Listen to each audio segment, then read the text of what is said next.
A Treatise of Satan's Temptations. Part 2. By Richard Gilpin. A Discourse of the Malice, Power, Cruelty and Diligence of Satan. Chapter 9, Part 1.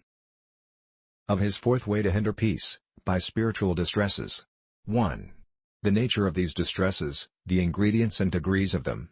Whether all distresses of soul arise from melancholy. 2. Satan's method in working them, the occasions he makes use of, the arguments he urgeth, the strengthening of them by fears. 3. Their weight and burden explained in several particulars. Some concluding cautions. The last sort of troubles by which Satan overthrows the peace of the soul, are spiritual distresses. These are more grievous agonies of soul, under deepest apprehensions of divine wrath, and dreadful fears of everlasting damnation, differing in nature and degree from the former sorts of troubles. Though in these Satan observes much the same general method, which he used in spiritual troubles last mentioned. For which cause, and also that these are not so common as the other, I shall speak of them with greater brevity. Herein I shall show 1. Their nature. 2. Satan's method in working them. 3. Their weight and burden. 1. The nature of spiritual distresses will be best discovered, by a consideration of those ingredients, of which they are made up, and of the different degrees thereof. 1. As to the ingredients, there are several things that do concur for the begetting of these violent distresses. As 1. There is usually a complication of several kinds of troubles. Sometimes there are outward troubles and inward discomposures of spirit arising from thence. Sometimes affrightments of blasphemous thoughts long continued, and usually spiritual troubles, in which their state or condition have been called to question, have gone before.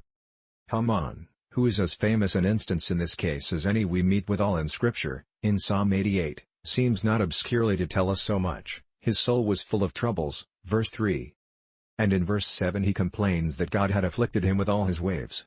And that these were not all of the same kind, though all concurred to the same end, he himself explains, verse 8, 18, where he bemoans himself for the unkindness of his friends. Thou hast put away mine acquaintance. Lover and friend hast thou put far from me. 2. These troubles drive at a further end than any of the former, for their design was only against the present quietness and peace of God's children, but these design the ruin of their hopes for the future.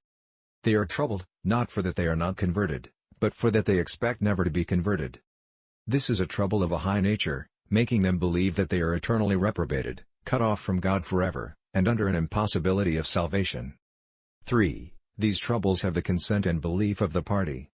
In some other trouble Satan disquieted the Lord's servants by imposing upon them his own cursed suggestions, violently bearing in upon them temptations to sin and blasphemy, or objections against their state of regeneration, while in the meantime they opposed and refused to give consent.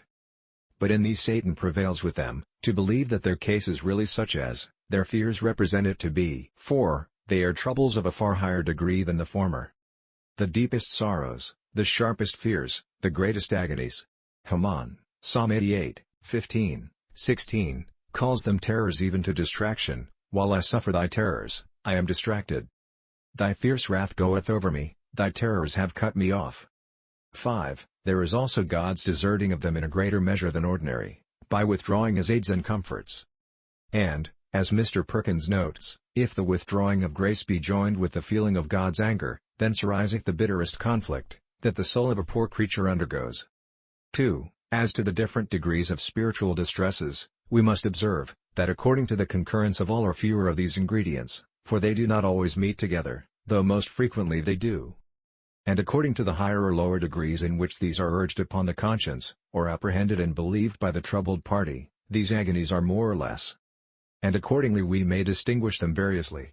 As 1. Some are desperate terrors, of cursed reprobates under desperation.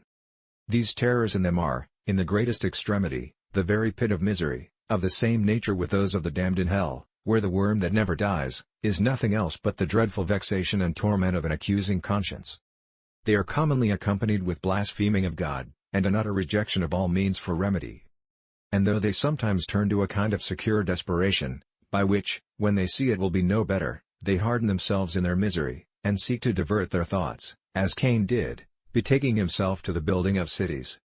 And Esau, when he had sold his birthright, despised it, and gave himself up to the pursuit of a worldly interest. Yet sometimes these terrors end in self-murder, as in Judas, who being smitten with dread of conscience, went and hanged himself. We have many sad instances of these desperate terrors. Cain is the first we read of. And though the account the Scriptures give of him be but short, yet it is sufficient to let us see what his condition was. Genesis 4:11-16. First, he was cursed from the earth. Of this part of his curse there were two branches. 1. That his labor and toil until it should be great and greatly unsuccessful. For thus God himself explains it, verse 12, When thou tillest the ground, it shall not henceforth yield unto thee her strength. The earth was cursed with barrenness before to Adam, but now to Cain it hath a double curse. 2. That he should be a man of uncertain abode in any place, a fugitive and a vagabond shalt thou be in the earth. Not being able to stay long in a place by reason of the terrors of his conscience. His own interpretation of it, verse 14, shows that herein lay a great part of his misery. Thou hast driven me out this day from the face of the earth. By which it appears that he was to be as one that was chased out of all society, and as one that thought himself safe in no place. Secondly, he was hid from the face of God, that is, he was doomed to carry the inward feeling of God's wrath, without any expectation of mercy. Thirdly, his mind being terrified under the apprehension of that wrath, he cries out that his sin was greater than it could be pardoned, or that his punishment was greater than he could bear. For the word in the original signifies both sin and punishment. Take it which way you will, it expresseth a deep horror of heart. If in the former sense, then it signifies a conviction of the greatness of his sin to desperation. If in the latter sense, then it is no less than a blasphemous reflection upon God, as unjustly cruel. Fourthly, this horror was so great, that he was afraid of all he met with, suspecting everything to be armed with divine vengeance against him. Every one that findeth me shall slay me. Or if that speech was a desire that any one that found him might kill him, as some interpret, it shows that he preferred death before that life of misery. It seems, then, that God smote him with such terror and consternation of mind, and with such a frightful trembling of body, for his bloody fact, that he was weary of himself, and afraid of all men, and could not stay long in a place. By these tokens, or some other way, God sets his mark upon him, as upon a cursed miscreant, to be noted and abhorred of all. Thanks.